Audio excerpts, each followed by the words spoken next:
তিনি ছেলেদেরকে বললেন যে, হে আমার সন্তানেরা, তোমরা মিশরের যে খাদ্য শস্য সংগ্রহের জন্য যাবে, তোমরা সবাই মিলে একটা দরজা দিয়ে মিশরে প্রবেশ করবে না। একটা এন্ট্রেন্স বা প্রবেশ পথ দিয়ে তোমরা মিশরে ঢুকবে না। তাহলে তোমাদের চেহারা, তোমাদেরকে একসাথে দেখে সবাই বুঝে ফেলবে যে তোমরা একই এলাকার লোক।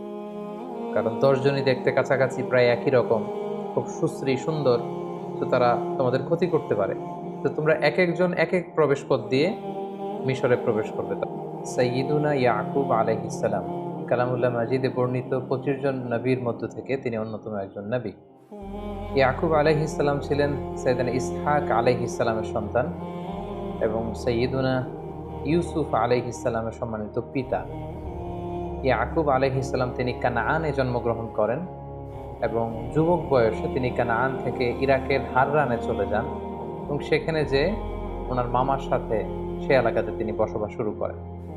প্রথমে তিনি তার বড় মামাতো বোন লাইয়াকে বিয়ে করেন, তারপরে তার ছোট মামাতো বোন রাহিলকে বিয়ে করেন। তখনকার সময়ে সেই শরীয়তে একই সাথে দুই বোনকে একসাথে বিয়ে করা যেত, কিন্তু আমাদের শরীয়তে কিন্তু এটি করা যায় না। তো সেই শরীয়তে একসাথে দুই বোনকে স্ত্রী হিসেবে রাখা যেত। পরবর্তীতে তাওরাতে একই সাথে দুই বোনকে বিয়ে করে স্ত্রী হিসেবে রাখাকে নিষিদ্ধ ঘোষণা করা হয়েছে। সেদিন ইয়াকুব আলাইহিস সালামের উপাধি ছিল ইসরাইল, মানে আল্লাহর বান্দা। আর ওনার বংশধরদেরকে বলা হয় বানি ইসরাইল। বানি ইসরাইল নামে কালামুল্লাহ মাজিদে একটি সূরা রয়েছে, স্বতন্ত্র সূরা, যেটি কালামে হাকিমের ১৭তম সূরা। আল্লাহ তাআলা কালামুল্লাহ মাজিদের বিভিন্ন আয়াতে বানি ইসরাইলদেরকে অ্যাড্রেস করে অনেক কথা বলেছেন। যেমন সূরাতুল বাকারার ৪০ নম্বর আয়াতে আল্লাহ তাআলা বলেছেন, ইয়া বানি ইসরাইল আযকুরু নি'মাতি আল্লাতী আন'আমতু আলাইকুম ওয়া আউফু বিআহদি উফি বিআহদিকুম ওয়া ইয়্যায়া ফারহাবুন। অর্থাৎ হে ইসরাইলের সন্তানেরা, অর্থাৎ ইয়াকুবের যে সন্তানেরা বানি ইসরাইল, তোমরা আমি আল্লাহর দেয়া নেয়ামতকে স্মরণ করো এবং আমি যে নেয়ামতকে তোমাদের উপর পরিপূর্ণ করেছি, আমার সাথে তোমরা যে ওয়াদা দিয়েছো, এগুলোকে তোমরা পূর্ণ করো আর আমাকে তোমরা ভয় করো। এভাবে বিভিন্ন আয়াতে আল্লাহ তাআলা বনি ইসরাইলকে অ্যাড্রেস করেছেন। সাইয়েদনা ইয়াকুব আলাইহিস সালামের সর্বমোট ১২ জন পুত্র সন্তান ছিল। ওনার দ্বিতীয় স্ত্রী রাহিলের গর্ভে জন্ম নেন সাইয়েদনা ইউসুফ আলাইহিস সালাম এবং ইউসুফ আলাইহিস সালামের ছোট ভাই বেনিয়ামিন। এ দুজন ছাড়া বাকি সব সন্তানেরা অন্যান্য স্ত্রীদের গর্ভজাত সন্তান। এবং এই ১২ জন সন্তান থেকেই কিন্তু মূলত বানি ইসরাইলের ১২টি যে উপশাখা বা ১২টি গোত্রের কথা আমরা শুনে থাকি, এগুলো বেসিক্যালি ইয়াকুব আলাইহিস সালামের ১২ সন্তানের মধ্য দিয়ে এই ১২টি উপশাখা তৈরি হয়েছে। সূরা আরাফে আল্লাহ তাআলা ইরশাদ করছেন, ওয়াকাত্তা'নাহুম ইসনাতাই আশরাতা আসবাতান উমামা, অর্থাৎ আমি বানি ইসরাইলকে ১২টি ভাগে ভাগ করেছি।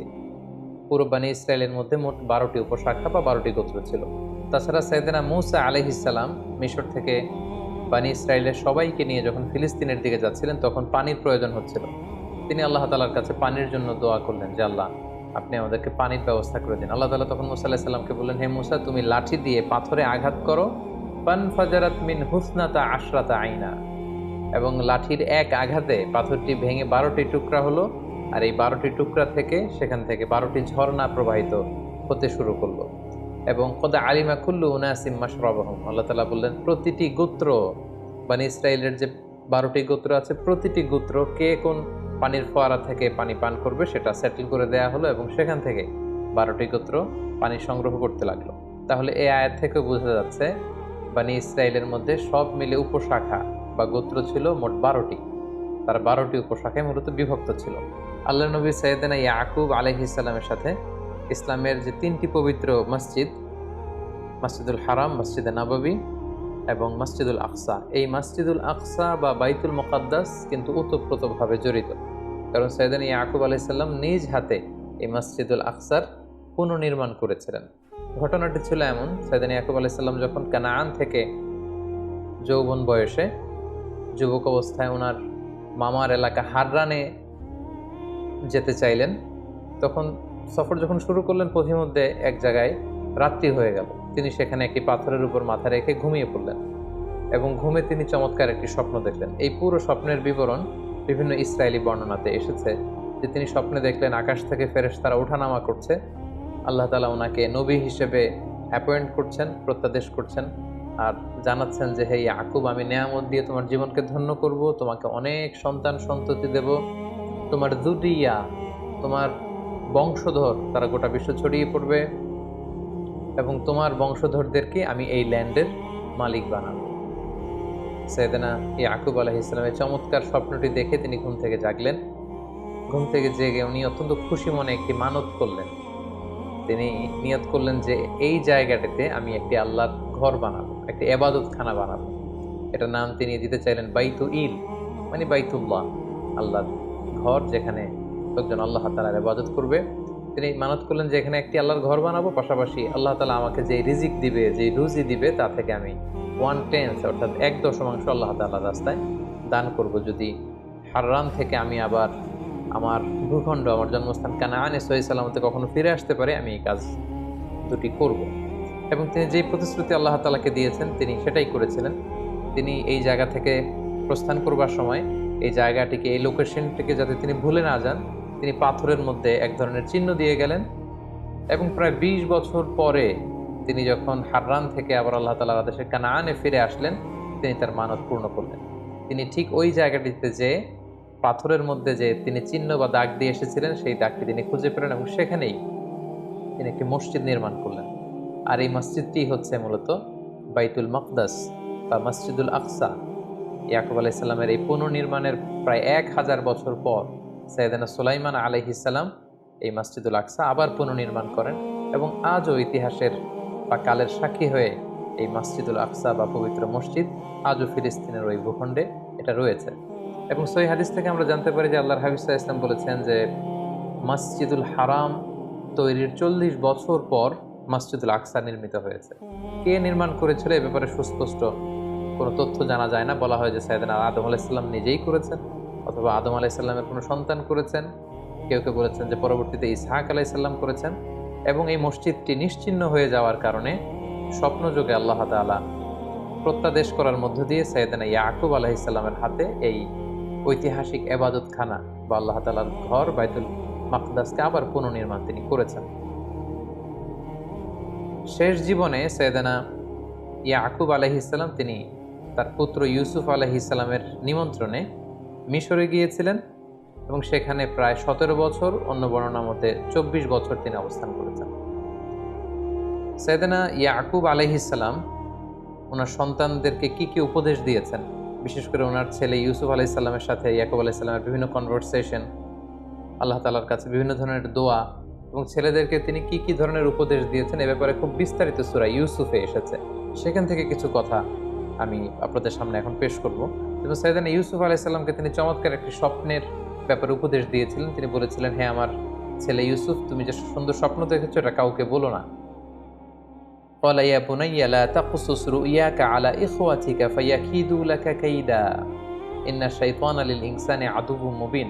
অর্থাৎ হে ইউসুফ, তুমি যে স্বপ্নটা দেখেছো, স্বপ্নের কথা কাউকে বলতে যেও না, কেননা সবাই তোমার সাকসেস বা সফলতা দেখে খুশি নাও হতে পারে। বিশেষ করে তোমার ভাইদেরকে বলতে যাও, কেননা শয়তান সবসময় হুইসপারিং করা, ওয়াসওয়াসা দেওয়ার জন্য বসে থাকে। তাছাড়া সূরা ইউসুফে আমরা সাইয়েদনা ইয়াকুব আলাইহিস সালামের চমৎকার ধৈর্যের কিছু নমুনা দেখতে পাই। আমরা সেখানে দেখেছি যে ওনার প্রাণপ্রিয় পুত্র ইউসুফ আলাইহিস সালামকে যখন ওনার থেকে সরিয়ে নেওয়া হলো, বিচ্ছিন্ন করে দেয়া হলো, এবং তিনি ইউসুফ আলাইহিস সালামের জন্য কাঁদতে কাঁদতে অস্থির হয়ে পড়লেন, কিন্তু ওই কঠিন মুহূর্তেও কিন্তু তিনি ধৈর্যহারা হয়ে যান। তিনি অত্যন্ত ধৈর্যশীল ছিলেন, এবং ওনার বিখ্যাত কথা যে ফাসবরুন জামিল, আমি উত্তম ধৈর্য ধারণ করলাম, এই কথাটি কিন্তু সরাসরি আল্লাহ তাআলা কালামুল্লাহ মাজিদে কোট করেছেন। পাশাপাশি দুর্ভিক্ষের কবলে পড়ে খাদ্যশস্য সংগ্রহের জন্য সাইয়েদনা ইয়াকুব আলাইহিস সালাম ওনার ছেলেদেরকে যখন মিশরে পাঠান, তখন তিনি ছেলেদেরকে সাবধানতা অবলম্বন এবং আল্লাহ তাআলার উপর ভরসা রাখবার জন্য উপদেশ দিয়েছিলেন। এই কথাটিও সূরা ইউসুফে খুব চমৎকারভাবে উদ্ধৃত হয়েছে। وقال يا بني لا تدخلوا من باب واحد وادخلوا من أبواب متفرقة। তিনি ছেলেদেরকে বললেন যে হে আমার সন্তানেরা, তোমরা মিশরের যে খাদ্যশস্য সংগ্রহের জন্য যাবে, তোমরা সবাই মিলে একটা দরজা দিয়ে মিশরে প্রবেশ করবে না, একটা এন্ট্রেন্স বা প্রবেশ পথ দিয়ে তোমরা মিশরে ঢুকবে না। তাহলে তোমাদের চেহারা, তোমাদেরকে একসাথে দেখে সবাই বুঝে ফেলবে যে তোমরা একই এলাকার লোক। কারণ 10 জনই দেখতে কাছাকাছি, প্রায় একই রকম, খুব সুশ্রী সুন্দর, তো তারা তোমাদের ক্ষতি করতে পারে। তো তোমরা এক একজন এক এক প্রবেশ পথ দিয়ে মিশরে প্রবেশ করবে। তাহলে চলতি পথে, জীবনের চলার পথে যে সাবধানতা অবলম্বন করতে হয়, এই শিক্ষাটা বা এই উপদেশ তিনি তার ছেলেদেরকে দিয়েছিলেন। এবং সবশেষে তিনি বলেছিলেন যে আলাইহি তাওয়াক্কালতু আলাইহি ফালিয়াতাওয়াক্কালিল মুতাওয়াক্কিলুন, অর্থাৎ আমি সবসময় আল্লাহ তাআলার উপর তাওয়াক্কুল করি, আর তাওয়াক্কুলকারীদের আল্লাহর উপরই তাওয়াক্কুল করা উচিত।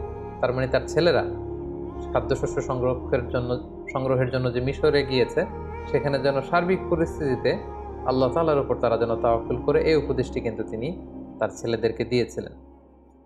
পাশাপাশি আমরা জানি যে ইউসুফ আলাইহিস সালাম যখন পরবর্তীতে কৌশল করে ওনার ভাই বেনিয়ামিনকে নিজের কাছে রেখে দিয়েছেন, তখন ইয়াকুব আলাইহিস সালাম সেই ছোট্ট ইউসুফকে হারিয়েছেন অনেক বছর আগে।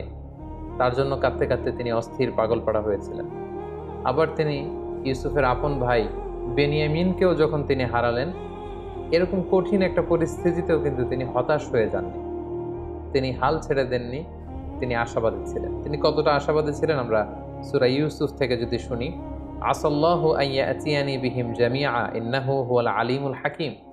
অর্থাৎ তিনি বলেছেন, আমি আশাবাদী, আমি এই আশা রাখি যে আল্লাহ তাআলা তাদের সবাইকে আমার কাছে ফিরিয়ে দিবেন। ইউসুফকেও তিনি আমার হাতে, আমার কোলে ফিরিয়ে দিবেন, আমার ছেলে বানিয়ামিনকেও ফিরিয়ে দিবেন। আমি আল্লাহ তাআলার উপর ভরসা রাখি, আশা রাখি, আমি আশাবাদী, আমি অপটিমিস্টিক, আমি এখনো আশাহত হইনি, আমি এখনো হাল ছেড়ে দিই। এভাবে উনি যে কতটা শক্ত হৃদয়ের, শক্ত মনের, মনোবলের এবং আশাবাদী একজন মানুষ ছিলেন, তার প্রমাণ কিন্তু আমরা সূরা ইউসুফের বিভিন্ন আয়াতে পাই। পাশাপাশি সব শেষে তিনি ছেলেদেরকে উপদেশ দিয়েছেন যে হ্যাঁ আমার ছেলেরা তোমরা নিরাশ হয়েও না, নিরাশ হওয়া হচ্ছে শয়তানের স্বভাব। তিনি বলেছেন যে ইয়া বানি ইয়াযহাবু ফাতাহাসসাসু মিন ইউসুফা ওয়া আখি, হে আমার ছেলেরা মিশরে যাও, যে ইউসুফকে এবং তার ভাই বানিয়ামিনকে খুঁজতে শুরু করো, খুঁজলে তোমরা তাদের দেখা পাবে। ওয়ালা তাইয়াসু মির রাউহিল্লাহ ইন্নাহু লা ইয়াইয়াসু মির রাউহিল্লাহি ইল্লাল কওমুল কাফিরুন, হে আমার ছেলেরা আল্লাহর রহম থেকে, আল্লাহর রহ থেকে তোমরা নিরাশ হয়ে যাও না, কারণ আল্লাহ তাআলার রহম থেকে কাফির ছাড়া, অবিশ্বাসীরা ছাড়া কেউ নিরাশ হয় না। এভাবে তিনি নিজেও যেমনি আশাবাদী ছিলেন, ছেলেদেরকেও সবসময় আশাবাদী হতে উৎসাহিত করেছেন। এবং সবশেষে আমরা সূরা ইউসুফে দেখেছি যে দুই ছেলের বিরহে ইয়াকুব আলাইহিস সালাম কাঁদতে কাঁদতে শেষ বয়সে অন্ধ হয়ে গিয়েছিলেন। ওয়াবিয়াদ্দাত আইনা, দৃষ্টিশক্তি তিনি হারিয়েছেন। কিন্তু তারপরেও নিজের দুঃখের কথা মানুষদের তিনি বলে বেড়াতেন না। তিনি নিজের দুঃখের কথা, মনের কথা, কষ্টের কথা সবসময় আল্লাহ তাআলার কাছে শেয়ার করতেন। এবং তিনি বলতেন যে ইন্নামা আশকু বাসি ওয়া হুজনি ইলাল্লাহ, আমি আমার দুঃখ, যন্ত্রণা, যাতনা সবকিছু আল্লাহ তাআলার সাথে শেয়ার করি। অবশেষে সাইয়েদানা ইয়াকুব আলাইহিস সালামের জীবনে এই দীর্ঘ পরীক্ষা শেষে আল্লাহ তাআলা ইউসুফ আলাইহিস সালামকে সাইয়েদানা ইয়াকুব আলাইহিস সালামের কোলে তিনি পাঠিয়ে দেন। এবং বাবা এবং ছেলের মিলিত হবার সে দৃশ্য যে কত সুন্দর ছিল, তারা কিভাবে যে একে অপরের সাথে মিলিত হয়েছেন, এই কথাগুলো কালামুল্লাহ মাজিদের সূরা ইউসুফে খুব চমৎকারভাবে স্থান পেয়েছে। এবং সপরিবারে সাইয়েদানা ইউসুফ আলাইহিস সালাম, ইয়াকুব আলাইহিস সালাম এবং ওনার বংশের সবাইকে তিনি ইজিপ্টে ইনভাইট করেছেন। এবং পুরো ফ্যামিলি একসাথে তারা ইজিপ্টে ওনাদের happy reunion of the family, পুরো ফ্যামিলি মেম্বার্স তারা সবাই একে অপরের সাথে মিলিত হয়েছেন। এবং খুব চমৎকার একটি এন্ডিংয়ের মধ্যে দিয়ে সূরা ইউসুফে সাইয়েদানা ইয়াকুব আলাইহিস সালামের জীবনের শেষ দিকে কি কি ঘটেছিল এই ব্যাপারটিও চমৎকারভাবে উল্লেখিত হয়েছে।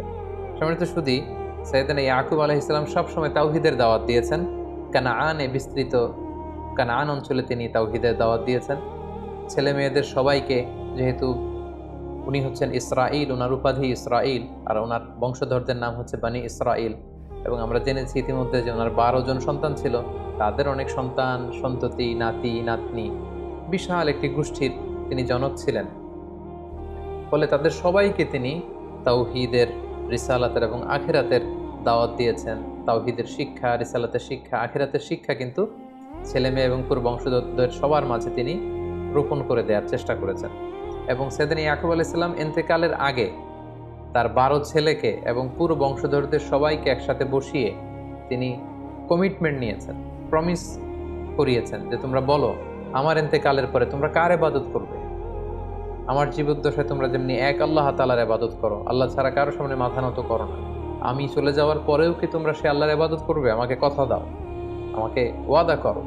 এবং এই কথাটি আল্লাহ তাআলা সূরাতুল বাকারার 133 নম্বর আয়াতে চমৎকারভাবে বলেছিলেন যে ইয ক্বালা লিবানিহি মা তা'বুদুনা মিন বা'দি।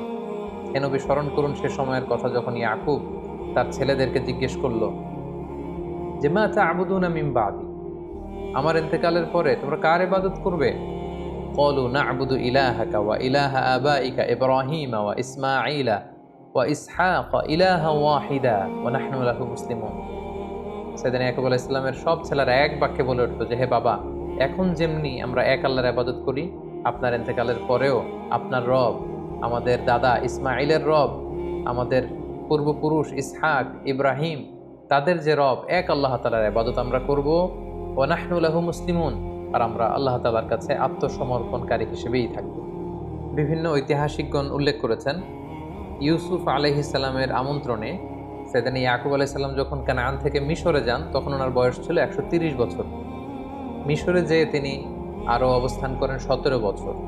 মোট 147 বছর আল্লাহর পয়গম্বর সাইয়েদনা ইয়াকুব আলাইহিস সালাম হায়াত পেয়েছেন এবং 147 বছর বয়সে তিনি ইন্তেকাল করেছেন। পরবর্তীতে সাইয়েদনা ইয়াকুব আলাইহিস সালামকে কানানে অর্থাৎ ফিলিস্তিনে কবর দেওয়া হয়, যেখানে ওনার পিতা ইসহাক আলাইহিস সালামের কবর রয়েছে এবং ওনার দাদা সাইয়েদনা ইব্রাহিম আলাইহিস সালামের কবর রয়েছে, যেটিকে বর্তমানে খালিল সিটি বলা হচ্ছে ফিলিস্তিনের হেব্রনে। ঠিক সেখানে সাইয়েদনা ইসহাক আলাইহিস সালাম এবং আল্লাহর খালিল ইব্রাহিম আলাইহিস সালামের পাশে শুয়ে আছেন সাইয়েদনা ইয়াকুব আলাইহিস সালাম। সম্মানিত সুধী, এ পর্যায়ে আমরা সাইয়েদনা ইয়াকুব আলাইহিস সালামের জীবনী থেকে কি শিখলাম, এরকম কিছু লাইফ লেসন যেগুলো আমাদের সারা জীবন কাজে লাগতে পারে, এরকম কয়েকটি লাইফ লেসন শেয়ার করব।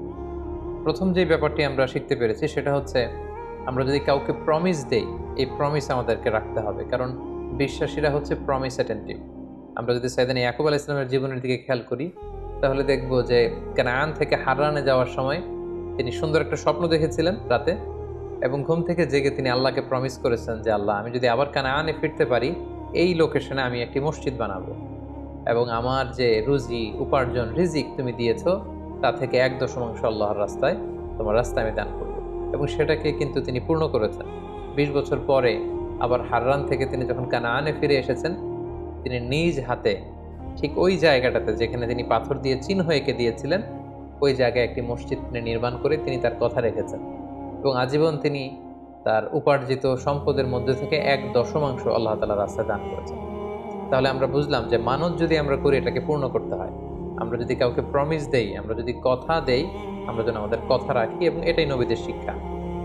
দ্বিতীয় যে ব্যাপারটি আমরা শিখি সেটা হচ্ছে, সাইয়েদনা ইয়াকুব আলাইহিস সালাম ছিলেন এ রোল মডেল অফ ফাদার।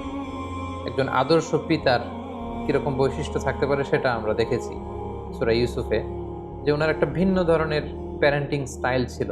আমরা সূরা ইউসুফের বিভিন্ন জায়গায় দেখেছি যে তিনি ইয়াকুব আলাইহিস সালাম ওনার সন্তানদেরকে বিভিন্ন সময়ে যাকে যখন যে ধরনের উপদেশ দেওয়া দরকার, ঠিক সে ধরনের উপদেশ কিন্তু তিনি দিতেন। তিনি ইউসুফ আলাইহিস সালামকে এক ধরনের উপদেশ দিয়েছেন, বানিয়ামিনকে তার মতো করে উপদেশ দিতেন, এবং অন্যান্য বাকি 10 জন ছেলেকেও নানা সময় নানা ধরনের উপদেশ দিতেন, যেটাকে বলা হয় আত-তারবিয়া আল ইসলামিয়া। সন্তানদেরকে ইসলামী তারবিয়াত, ইসলামী আখলাকের মধ্য দিয়ে বেড়ে ওঠানোর জন্য, তাদেরকে গঠন করবার জন্য বাবার পক্ষ থেকে এই ধরনের প্যারেন্টিং, গুড প্যারেন্টিং, যেখানে ইসলামী তারবিয়া থাকবে, ইসলামী টিচিং থাকবে, ইসলামিক লেসন থাকবে এবং ইসলামিক পার্সপেক্টিভ থেকে বিভিন্ন ধরনের উপদেশ থাকবে, সেটি কিন্তু আমরা সাইয়েদনা ইয়াকুব আলাইহিস সালামের জীবনী থেকে দেখতে পাই। 3 নম্বর যে শিক্ষাটি আমরা পাই সেটা হচ্ছে আনশেকেবল ট্রাস্ট অন আল্লাহ। আল্লাহ তাআলার উপর ওনার দৃঢ় বিশ্বাস সবসময় ছিল। তিনি যত বিপদেই পড়েন না কেন, যতই তিনি চিন্তিত বা বিচলিত হন না কেন, সবসময় তিনি আল্লাহ তাআলার উপর ট্রাস্ট রেখেছেন। তিনি বলতেন যে ইন্নামা আশকু বাসি ওয়া হুজনি ইলাল্লাহ, আমি আমার দুঃখ কষ্ট যন্ত্রণা আমি আল্লাহ তাআলার সাথে শেয়ার করি। সম্মানিত শুধু আমরা জানি যে আমাদের জীবনে অনেক আপস অ্যান্ড ডাউনস থাকে, জীবনের ওঠানামা এটা থাকবেই, দুঃখ কষ্ট। ইন্নামা আল উসরি ইউসরা, কষ্টের সাথে স্বস্তি থাকে, স্বস্তির সাথে কষ্ট থাকে, এই দুঃখ কষ্ট এটা থাকবেই। কিন্তু আমাদের জীবনে দেখা যায় যে আমাদের জীবনে কোনো কষ্ট বা দুঃখের সম্মুখীন আমরা হলেই, কোনো সমস্যা হলে সর্বপ্রথম আমরা সেটা ফেসবুকে শেয়ার করে দিই, সর্বপ্রথম সেটা আমার বন্ধুর সাথে আমি শেয়ার করি, অন্যান্যদের সাথে শেয়ার করি। যে নবীদের অভ্যেস ছিল, ওনাদের জীবনে কোনো কষ্ট দুঃখ আসলে সর্বপ্রথম ওনারা আল্লাহ তাআলার সাথে শেয়ার করতেন, কারণ তিনিই পারেন আপনাকে বিপদ থেকে উদ্ধার করতে। আল্লাহ তাআলাই পারেন আপনাকে এই মুসিবত থেকে রেহাই দিতে। তাই সাইয়েদনা ইয়াকুব আলাইহিস সালামের জীবনী থেকে আমরা শিখতে পারি যে আমরা আমাদের সমস্যা জীবনে যখন আসবে, যখন ফেস করব, তখন কখনো যদি বিপদে আমরা পড়ি, সর্বপ্রথম বন্ধুর সাথে শেয়ার করার আগে, ফেসবুকে শেয়ার দেওয়ার আগে আমরা সর্বপ্রথম আল্লাহ তাআলার সাথে শেয়ার করব। 4 নাম্বার যে শিক্ষাটি আমরা সাইয়েদনা ইয়াকুব আলাইহিস সালামের জীবনী থেকে পাই সেটা হচ্ছে ধৈর্য ধারণ করা, patience. A true Muslim always remain patient. আমরা জানি একজন প্রকৃত বিশ্বাসী সবসময় ধৈর্যশীল হয়, এবং আল্লাহ তাআলা বলেছেন যে ওয়াবাশশিরিস সাবিরিন, হে নবী আপনি বিশ্বাসীদেরকে, যারা ধৈর্যশীল এরকম বিশ্বাসীদেরকে আপনি সুসংবাদ দান করুন। সাইয়েদনা ইয়াকুব আলাইহিস সালামের জীবনের প্রতিটি পর্যায়ে তিনি ধৈর্যশীল ছিলেন। প্রথমে সাইয়েদনা ইউসুফ আলাইহিস সালামকে হারালেন, তিনি প্যানিক না হয়ে তিনি বললেন ফাসবরুন জামিল, আমি ধৈর্য ধারণ করলাম। বেনিয়ামিনকে যখন হারালেন তখনও ধৈর্য ধারণ করে বললেন যে আল্লাহ তাআলা সবাইকে ফিরিয়ে নিয়ে আসবে। তাই ধৈর্য ধারণ করা, এই গুণটি যেন আমরা আমাদের জীবনে আত্মস্থ করতে পারি। 5 নম্বরে যে শিক্ষাটি আমরা পাই সেটা হচ্ছে আশাবাদী হওয়া বা অপটিমিস্টিক হওয়া। আমাদের অনেকে অল্পতে আমরা হাল ছেড়ে দিই, অল্পতে আমরা কাবু হয়ে যাই, অল্পতে আমরা ভেঙে পড়ি। কিন্তু সাইয়েদনা ইয়াকুব আলাইহিস সালামের আমরা দৃঢ়চেতা মানসিক অবস্থা বা মনোবল যদি আমরা দেখি, যে তিনি পাহাড় সম দৃঢ় ছিলেন। যত বিপদে আসুক না কেন তিনি কিন্তু হাল ছেড়ে দেন। তিনি আশাবাদী ছিলেন, বারবার ছেলেদেরকে বলেছেন যাও তোমার ভাইদেরকে খোঁজো, বেনিয়ামিনকে পাবে, ইউসুফকে পাবে, লা তাইয়াসু মির রাহিল্লাহ, আল্লাহর রহম থেকে নিরাশ হয় না। বিশ্বাসীরা কখনো নিরাশ হয় না, বিশ্বাসীরা সবসময় আশাবাদী হয়। পাশাপাশি তিনি বলেছেন আসাল্লাহু আইয়াতিয়ানি বিহিম জামিআন, তিনি বলেন যে তোমরা আশা ছেড়ে দিতে পারো কিন্তু আমি ইয়াকুব আশাবাদী, আল্লাহ তাআলা নিশ্চয়ই আমার সন্তান ইউসুফকে এবং বেনিয়ামিনকে আমার কাছে তিনি আবার আমার কোলে তিনি ফিরিয়ে দেবেন। এভাবে তিনি সবসময় অপটিমিস্টিক এবং আশাবাদী একজন মানুষ ছিলেন। সবশেষে যে শিক্ষাটি আমরা সাইয়েদনা ইয়াকুব আলাইহিস সালামের জীবনী থেকে পাই সেটা হচ্ছে আল্লাহ তাআলার উপর তাওয়াক্কুল করা। যে কোনো পরিস্থিতিতে বিপদে আপদে তাওয়াক্কুল করা। আমরা জানি যে তাওয়াক্কুল মানে হচ্ছে সাধ্যের সবটুকু দিয়ে চেষ্টা করা, কোনো কাজ হাসিলের জন্য পরিকল্পনা করা, এবং এই পরিকল্পনা অনুযায়ী প্রাণান্তকর চেষ্টা প্রচেষ্টা চালিয়ে যাওয়া, এবং কাজ শেষে কর্মফলাফলের জন্য আল্লাহ তাআলার উপর নির্ভর করা। আমরা কিন্তু এটার বাস্তব নমুনা সাইয়েদনা ইয়াকুব আলাইহিস সালামের জীবনে দেখেছি, যে উনি চেষ্টা করেছেন, প্ল্যান করেছেন, ছেলেদেরকে পাঠিয়েছেন, বারবার তিনি তদারকি করেছেন, এবং ছেলেদেরকে পাঠানোর সময় সব শেষে তিনি আল্লাহ তাআলার উপর ভরসা রেখেছেন, এবং তিনি বলেছেন আলাইহি তাওয়াক্কালতু ওয়া আলাইহি ফালিয়াতাওয়াক্কালিল মুতাওয়াক্কিলুন, আমি আল্লাহ তাআলার উপর তাওয়াক্কুল করি, ভরসা করি, এবং ভরসাকারীদের কেবলমাত্র শুধুমাত্র একমাত্র আল্লাহ তাআলার উপরই ভরসা করা উচিত। তাই আমরা যেন আমাদের জীবনের প্রতিটি কাজে দুনিয়ার কোনো কিছুর উপর ভরসা না রেখে একমাত্র শুধুমাত্র কেবলমাত্র আল্লাহ তাআলার উপর ভরসা রাখতে পারি। আল্লাহ তাআলা আমাদের সবাইকে কথাগুলো বোঝার এবং নবীদের দেখানো এই পথে এবং মতে আমাদের জীবন পরিচালিত করার তৌফিক দান করুক। হাদা মা ইনদি ওয়াল ইলমু ইনদাল্লাহ, আলাইহি তাওয়াক্কালতু ওয়া ইলাইহি উনীব। ওয়াসসালামু আলাইকুম ওয়া রাহমাতুল্লাহি ওয়া বারাকাতুহু।